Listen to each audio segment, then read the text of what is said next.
Assalamualaikum warahmatullahi wabarakatuh. Sebelumnya perkenalkan nama saya Zulfana dari Rizky Hanifah. Eh, di sini saya akan mempresentasikan laporan kasus asuhan keperawatan pada Nyonya P dengan diagnosa CA Sekum di Ruang Wijaya Kusuma 3, RSUD Profesor Dr. Margono Soekardjo Purwokerto.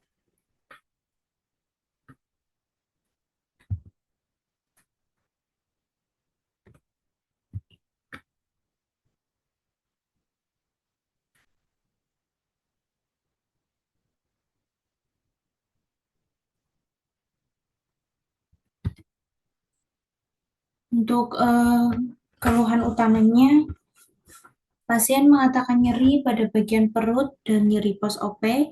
Pasien nyeri sejak 3 tahun yang lalu.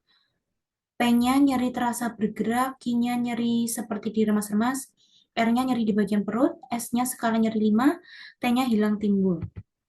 Kemudian untuk riwayat penyakit sekarang, pasien datang dengan program kemoterapi yang kedua, pasien post biopsi dengan rutin kemoterapi selama 12 kali ke depan. Kemudian sedikit pemeriksaan fisik, keadaan umumnya cukup, kesadarannya komposmetis, tekanan darahnya 121/80, suhunya 36,6, nadinya 80 kali per menit, pernafasan 20 kali per menit. Pemeriksaan laboratorium, Hb-nya 11,1, leukositnya 2150, hematokritnya 33,5, erotosit 4,13, trombositnya 297.000. Peta konsep seasekum, adanya inflamasi jaringan dari efek kompresi tumor, kemudian menyebabkan kompresi saraf lokal, menyebabkan nyeri saat defekasi, dan muncul diagnosa nyeri akut. Kemudian adanya anoreksia, sehingga menjadi intake nutrisi tidak adekuat, menyebabkan BB-nya turun, muncul diagnosa keseimbangan nutrisi kurang dari kebutuhan tubuh. Kemudian muncul respon psikologis, adanya kecemasan pada pasien, muncul diagnosa ansietas. Untuk analisa data pasien, yang pertama ada data subjektifnya. Pasien mengatakan nyeri sejak 3 tahun yang lalu, pasien mengatakan nyeri pos OP, pasien mengatakan nyeri di bagian perut, pasien mengatakan nyeri yang dirasakan hilang timbul.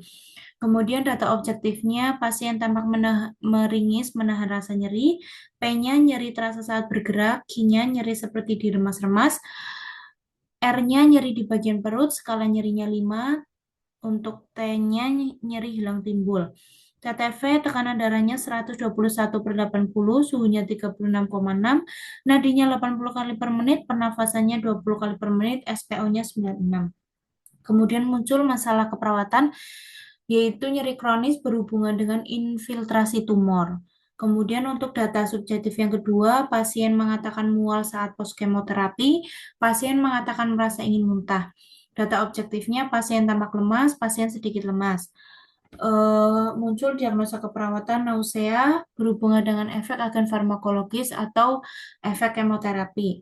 Kemudian data subjektif yang ketiga, pasien mengatakan cemas dengan penyakit yang dideritanya. Pasien mengatakan sedikit tegang dan takut saat dikemoterapi. Data objektifnya, pasien tampak tegang dan muka sedikit pucat.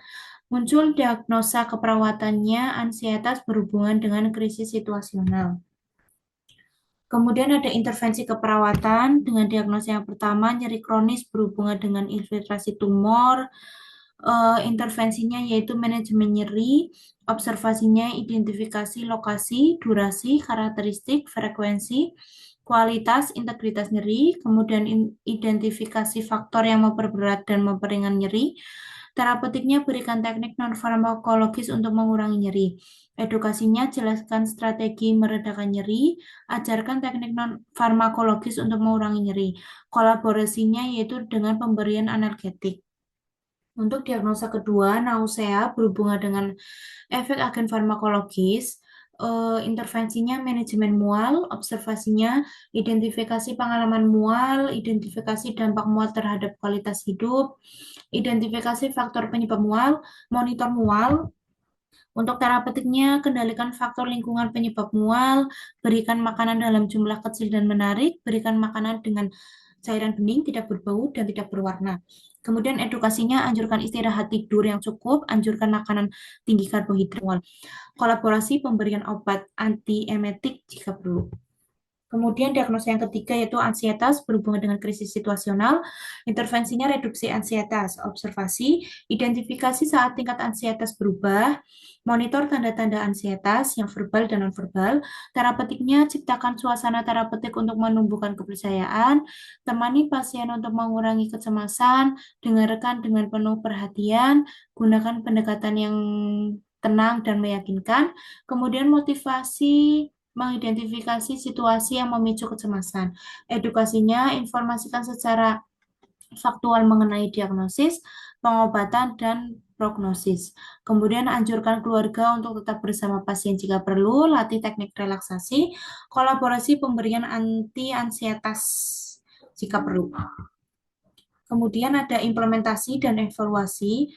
Untuk hari pertama, hari Senin 3 Februari 2025, diagnosa yang pertama nyeri kronis berhubungan dengan infiltrasi tumor. Implementasinya memonitor keadaan umum pasien, mengidentifikasi lokasi, karakteristik, durasi, frekuensi, kualitas intensitas nyeri, dan mengidentifikasi skala nyeri. Evaluasinya, data subjektifnya, pasien mengeluh nyeri pos-OP di perut dengan P, luka pos-OP, Q-nya seperti diremas-remas, R-nya di bagian perut, skalanya 5, T-nya hilang timbul. Objektifnya, pasien tamak menahan nyeri, masalah belum teratasi, lanjutkan intervensi. Diagnosa yang kedua yaitu ansietas berhubungan dengan krisis situasional. Implementasinya memonitor tanda-tanda ansietas dan mengidentifikasi tingkat ansietas. Evaluasinya, subjektifnya pasien mengatasi cemas, objektifnya pasien tampak bingung dan pucat, asesmennya masalah belum teratasi, planningnya lanjutkan intervensi. Kemudian hari kedua, hari Selasa 4 Februari 2025, diagnosa yang pertama nyeri kronis berhubungan dengan infiltrasi tumor, memonitor keadaan umum pasien, memonitor TTV, mengidentifikasi skala nyeri, mengajarkan teknik nafas dalam untuk meredakan nyeri. Data subjektifnya, pasien masih mengeluh nyeri di bagian perut, P-nya luka pos-OP dan nyeri di perut, Q-nya seperti diremas-remas, R-nya di bagian perut, skala nyerinya 4, T-nya hilang timbul. Data objektifnya, pasien tampak menahan nyeri, tekanan darahnya 148/73, nadinya 76 kali per menit, RR-nya 20 kali per menit, SPO-nya 96%, suhunya 36,6. Asesmennya masalah belum teratasi, lanjutkan intervensi. Diagnosa yang kedua yaitu nausea berhubungan dengan efek agen farmakologis. Implementasinya memonitor tingkat mual, mengidentifikasi faktor penyebab mual, menganjurkan tingkat dan tidur yang cukup. Evaluasinya, data subjektifnya pasien mengatakan mual, objektifnya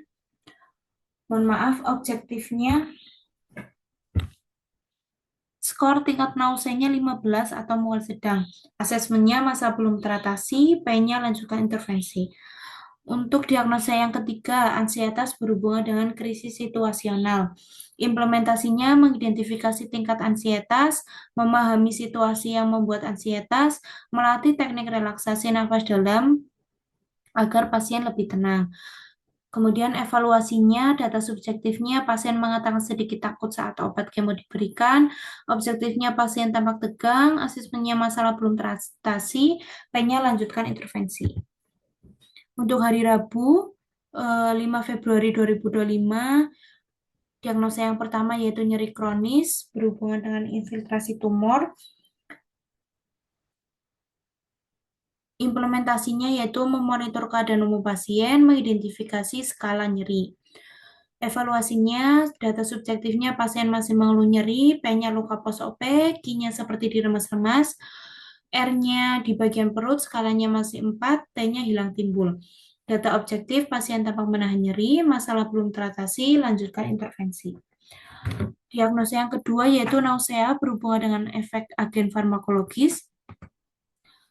Implementasinya menanyakan tingkat mual dan frekuensi mual pasien, kemudian memberikan teknik aromaterapi untuk mengurangi rasa mual. Data subjektifnya pasien mengeluh mual Data objektifnya skor nausea 8 atau mual ringan. A-nya masalah belum teratasi, P-nya lanjutkan intervensi. Data diagnosa ketiga, ansietas berhubungan dengan krisis situasional. Implementasinya memonitor tingkat ansietas pada pasien. Kemudian evaluasinya, data subjektifnya pasien mengatakan sedikit tenang, sudah tidak cemas. Data objektifnya pasien tampak rileks, masalah teratasi sebagian, hentikan intervensi. Kemudian analisis jurnal. Untuk jurnal yang pertama yaitu judulnya Penerapan Terapi Murotal sebagai Terapi Non-Farmakologis untuk Mengurangi Nyeri Pasien. Nama peneliti ada Sri Rahayu, Syifa Fauzia, Melati Fajarini, Wiwin Setianingrum, dan teman-temannya. Tahun terbitnya 2022, desain penelitian, pendidikan kesehatan, dan penerapan langsung terapi murotal pada pasien yang mengalami nyeri. Variabelnya, tumor seasekum atau dikenal juga dengan tumor kolorektal merupakan suatu bentuk keganasan dari massa abnormal atau neoplasma yang muncul dari jaringan apitel dari kolon. Tumor sekum ditunjukkan pada tumor ganas yang ditemukan di kolon dan rektum. Metode distraksi adalah salah satu metode yang dapat mengurangi rasa nyeri. Salah satu metode distraksi yang efektif merupakan terapi audio atau pendengaran, yaitu dengan mendengarkan bacaan murotal Al-Quran sehingga dapat menenangkan dan mengurangi rasa nyeri. Sampel pada jurnal ini pasien post-operasi yang dirawat di ruang Bougainville RSUD Cibinong. Instrumennya yaitu lembar kuesioner dan lembar tingkat nyeri.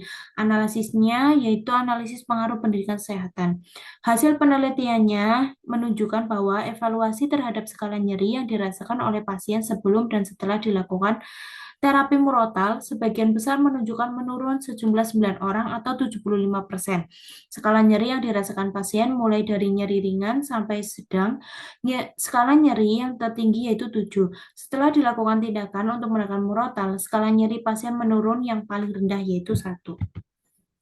Kemudian jurnal yang kedua yaitu penerapan aromaterapi peppermint pada pasien kanker yang menjalani kemoterapi dengan masalah keperawatan nausea.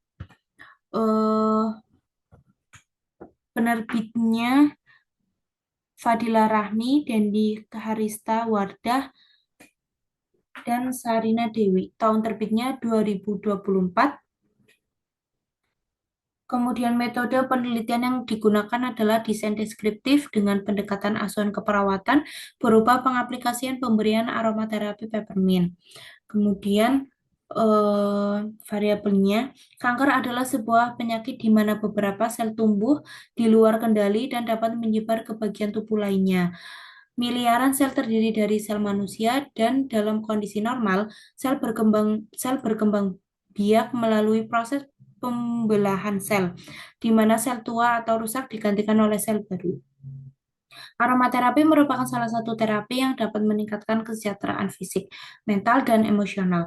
Aromaterapi dapat dilakukan dengan cara menghirup aroma tertentu atau mengoleskan minyak esensial ke kulit. Sampel di jurnal ini yaitu pasien yang sedang menjalani kemoterapi di ruang Edelweiss RSUD Arifin Ahmad, Provinsi Riau. Kemudian instrumennya kuesioner INRF, the Index of Nausea, Vomiting, and Retching. Analisisnya deskriptif univariat. Hasil dari penelitiannya yaitu implementasi sesuai intervensi ini menunjukkan hasil positif dengan evaluasi yang mengungkapkan bahwa mual sudah mulai berkurang, pasien merasa lebih rileks dan nyaman setelah diberi aromaterapi peppermint.